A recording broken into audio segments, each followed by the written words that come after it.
Gig వర్కర్లు అంటే వాళ్ళు ఈ స్విగ్గీ జొమాటో తర్వాత ఇవి అవి ఏ వస్తువులు మనము జస్ట్ ఇట్లా ఆన్లైన్లో ఆర్డర్ పెట్టగానే మన దగ్గరికి తెచ్చిస్తారు వాళ్ళు ఇంటికి. ఫుడ్ వస్తుంది, అన్నీ వస్తాయి, ఏం కావాలంటే అది. ఇప్పుడు కూరగాయలు కూడా వస్తున్నాయి, ఈ చిప్టనో జెప్టనో ఏదో ఉన్నది కదా, ఆ యాప్ తోటి అవి కూడా వస్తున్నాయి. కూరగాయలు వస్తున్నాయి, వస్తువులు వస్తున్నాయి, అన్నీ తీసుకొచ్చి అప్పటికప్పుడు ఇట్లా ఫోన్ చేసి కొంచెం జస్ట్ ఇట్లా మనం ఆన్లైన్లో కొట్టిపడేస్తే దాన్ని ఆ వస్తువులు తీసుకొని వస్తారు. అయితే ఈ తీసుకొచ్చేటువంటి ఎవరైతే గిగ్ వర్కర్లు ఉంటారో ఆ గిగ్ వర్కర్లకి స్పీడ్గా వెళ్ళాలి, తొందరగా వెళ్ళాలి, లేకపోతే మళ్ళీ ఇబ్బంది అవుతుంది. ఫుడ్ మరి ఆర్డర్ పెట్టిండంటే దాన్ని వెళ్ళిపోవాలి. అట్లా అప్పుడు ఏమవుతుందంటే వీళ్ళు స్పీడ్గా వెళ్ళేటువంటి క్రమంలో ప్రమాదాలు జరుగుతూ ఉంటాయి, చాలామందికి గాయాలు అవుతున్నాయి, తర్వాత కొంతమంది చనిపోతూ ఉన్నారు.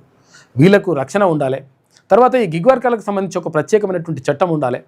వాళ్ళకు అంటే కార్మికులకు వర్తించేటువంటి నియమ నిబంధనలు వర్తించాలని చెప్పేసి మంత్రి దీనిపైన ప్రత్యేకంగా దృష్టి పెట్టినట్టున్నాడు ఆయన వివేక్ వెంకటస్వామి. ఎందుకంటే వాళ్ళకి సంక్షేమం కోసం ప్రత్యేకంగా ఆయన ప్రయత్నం చేస్తూ ఉన్నాడు. అందులో భాగంగా వాళ్ళకు మంచి జరగాలంటే వాళ్ళకు రక్షణ చట్టం ఉండాలి.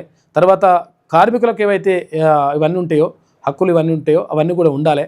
తర్వాత యాజమాన్యాలు అప్పటికప్పుడు ఇట్లా తీసి అట్లా పడేస్తూ ఉన్నాయి, అట్లా కాకుండా ఒక పద్ధతి ప్రకారం ఉండాలని చెప్పేసి దానికోసం ప్రత్యేకంగా రూపొందిస్తూ ఉన్నారు. కనీస వేతనం కూడా అంటే వీళ్ళకి మరి పని చేస్తే మరి పైసలు వస్తాయా, ఎంత వస్తాయి, ఏం కథ అని అంటే మరి కనీసం మినిమం ఇంత రావాలని చెప్పేసి అది కూడా దానిపైన కూడా చర్చ జరుగుతూ ఉందంట. దానికి సంబంధించి మాట్లాడండి వివేక్ వెంకటస్వామి. గిగ్ వర్కర్లకు పూర్తి స్థాయిలో అండగా ఉంటామని, అందులో భాగంగానే వారి సంక్షేమం భద్రత కోసం ప్రత్యేక చట్టం తీసుకొస్తున్నట్లు కార్మిక మైనింగ్ శాఖ మంత్రి వివేక్ వెంకటస్వామి తెలిపారు. ఈ గిగ్ వర్కర్లో పనిచేసే వాళ్ళు ఎవరు ఉంటారంటే ఎక్కువ శాతం నిరుద్యోగులు ఉంటారు పాపం. ఎందుకంటే పార్ట్ టైం జాబ్ చేస్తూ ఉంటారు, ఇక్కడ చదువుకుంటూ తర్వాత ఇక్కడ పార్ట్ టైం జాబ్ చేస్తూ కాలం వెళ్ళదీస్తుంటారు. ఎందుకంటే అప్పుడు జేబు ఖర్చు కావాలి కదా, అంటే ప్యాకెట్ మనీ కావాలి, తర్వాత తినడానికి ఉండడానికి ఇవన్నీ కూడా కావాలి. కాబట్టి ఇక్కడ పార్ట్ టైంలో ఇక్కడ చేస్తూ ఈ పని చేస్తూ తర్వాత వాళ్ళు చదువుకుంటారు, రకరకాలుగా చేస్తూ ఉంటారు. కాబట్టి వాళ్ళకు రక్షణ కల్పించాలని చెప్పేసి భావిస్తూ ఉంది ప్రభుత్వం.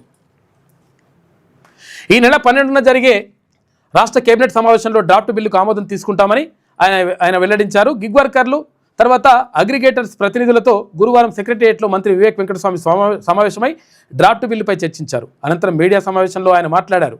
అయితే అసెంబ్లీ ఎన్నికల ముందు గిగ్ వర్కర్లకు అండగా ఉంటామని తమ నాయకుడు రాహుల్ గాంధీ హామీ ఇచ్చారని, ఈ మేరకు ప్రభుత్వం చర్యలు ప్రారంభించింది అని చెప్పేసి ఇక్కడ మంత్రి వివేక్ వెంకటస్వామి చెప్తా ఉన్నారు.